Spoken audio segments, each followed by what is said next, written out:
Hello everyone, welcome back. If you are new here, my name is Erica Correa and I am a general dentist, but a soon-to-be orthodontic resident. So this past year, I worked as a general dentist and I'm making this video to share with you the 5 things that I learned this year about working as a general dentist. Now keep in mind, these are just my experiences. I'm just trying to share my experience, my knowledge to hopefully help some dental student, some pre-dental student out there. So if you are interested, keep watching this video. All right, the number one thing that I learned is to be honest with your patients. Always be honest. If you know that you can't do something, just be honest with the patient. Maybe say it in a way of, I've done this a couple times, I'll look into this, but don't make yourself seem like you've done this a bajillion times and you are going to do the most magnificent work ever, because what if the reality doesn't match the expectations, and then you'll get yourself into a situation and then the patient won't trust you and then it goes downhill from there. For example, if you pick a shade and you got it wrong, the lab got it wrong. Like one time the shade looked off to me. And even if the shade looks a little bit off to me, I tell them in a good way. For example, I say, your smile looks really good. I love the contours. I do think it looks a little brighter, but let me know what you think.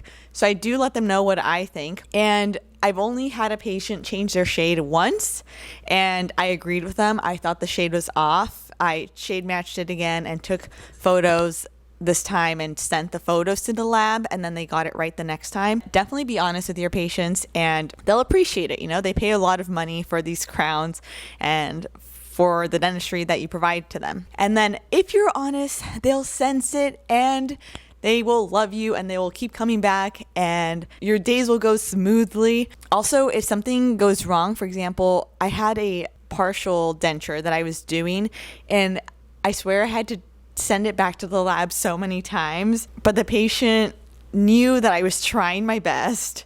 They could sense that I was being honest and I was trying my best and I wanted to provide the best work possible. So I just explained to them, I'm sorry, but we have to send it back to the lab, or sometimes things took a little bit longer. I would let them know that things are taking a little bit longer and they would appreciate that. So just communicate and be honest, and I think you'll find a lot of success in dentistry. Thing number 2 that I learned is to listen. Listen to everyone. Even though you're the leader and you're the dentist, it's really important to listen. Listen to your managers, listen to your team. Your team wants certain things, and just listen to their concerns and learn from them. If your team doesn't like you and you guys aren't meshing well, especially with your assistant, because you're working with your assistant all the time, you won't have fun at work. So they are very important in your life, in your work life. So definitely listen to their concerns. If they bring something up, let them know, thank you for bringing this up, and let them know how you're making steps to change whatever their concern is. Also, listen to your manager. Everyone is a person and a human, and they have emotions too. So validate them. And of course, listen to your patients, because they're the ones that are gonna either make you money or not make you money. If they don't come back, then you don't have any patients to see, you don't have any procedures to do. That means you won't make any money. So listen to your patients. You want to have a good time with them. Really listen to their concerns.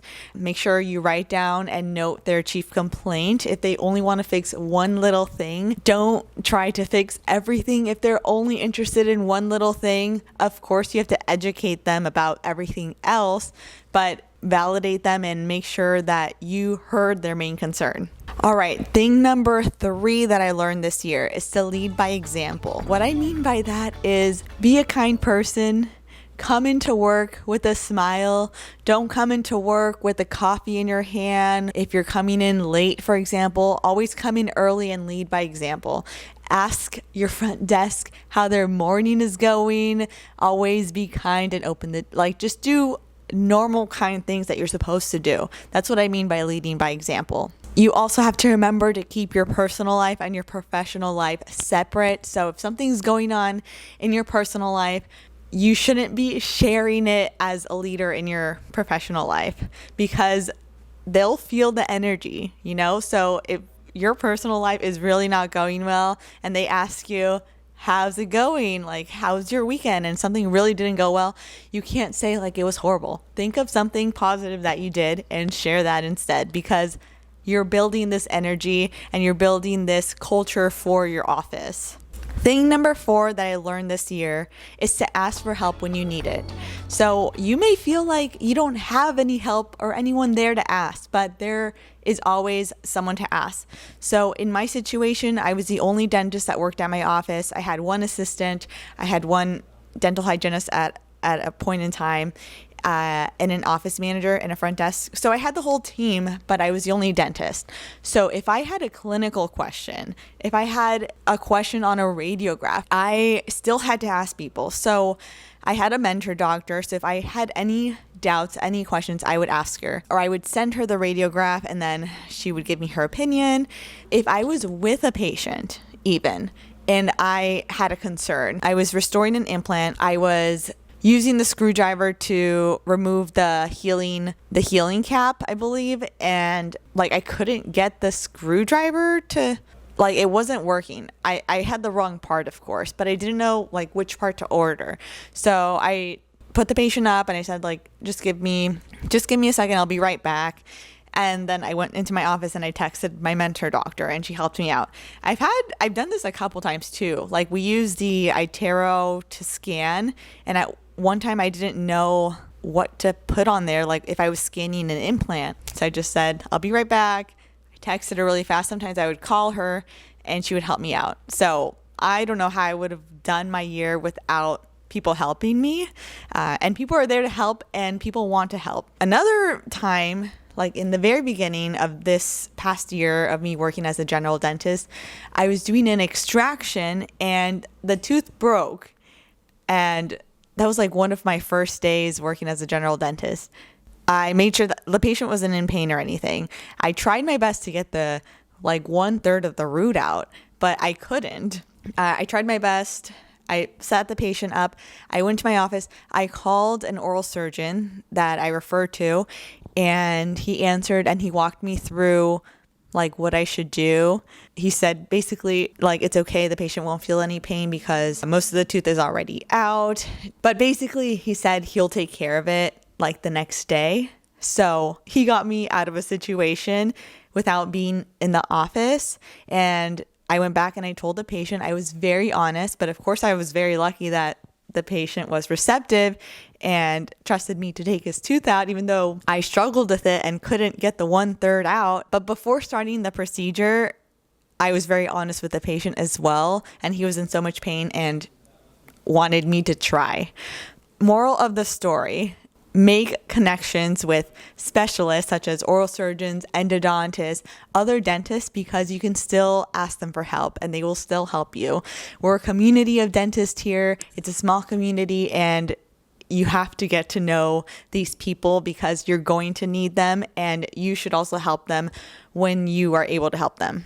And the last thing that I learned from working as a general dentist this year is to take care of your mental health, your physical health, your emotional health, because you don't want to burn out. If you work as a dentist 5 days a week all the time, it's hard on your back, it's hard on your hands, it's hard on your mental well-being, and the last thing you want is burnout. Go to the gym, eat healthy, do some yoga, do anything you can to keep you mentally sane, calm, because this is your life for the rest of your life. Like, you've made it to your end goal of becoming a dentist. Now you just have to enjoy your life, and your work should be enjoyable as well. Your first year working could be overwhelming because you're still learning. There's always so much to learn, but when you're learning and practicing and you haven't mastered the art of crown preps or even perfect class 2 fillings or dentures or any clinical skill that you haven't mastered yet, it's going to be tough on you. Give yourself some grace, take CE courses, ask for help, and do something fun after work. Go to the gym. I'm going to share with you some things that I've been doing to take care of my mental health and my physical well-being. I've been rock climbing for the past almost 2 years now. And I've also taken up tennis. So I've been taking some tennis lessons and I've been practicing tennis every Monday. Luckily, dentistry gives you the financial freedom to be able to do these things. Take up a new sport, take up a new hobby. You need something to distract yourself from work when work gets tough. It's also nice to have something that you're passionate about outside of work, because you can talk about those things when you're at work and you're always talking with patients and you need things to talk about. So if you're a dental student and you're going to go out into the workforce for the first time, just think about it as a learning year. There's always so much to learn. So it may be really hard, but just listen to your coworkers, listen to your patients, be honest with yourself with what you know. If you know a case is way too hard, either take it only if someone is there to help you and you've been honest with that mentor doctor, so they know that they're going to be doing majority of the work and they know that they're going to be helping you.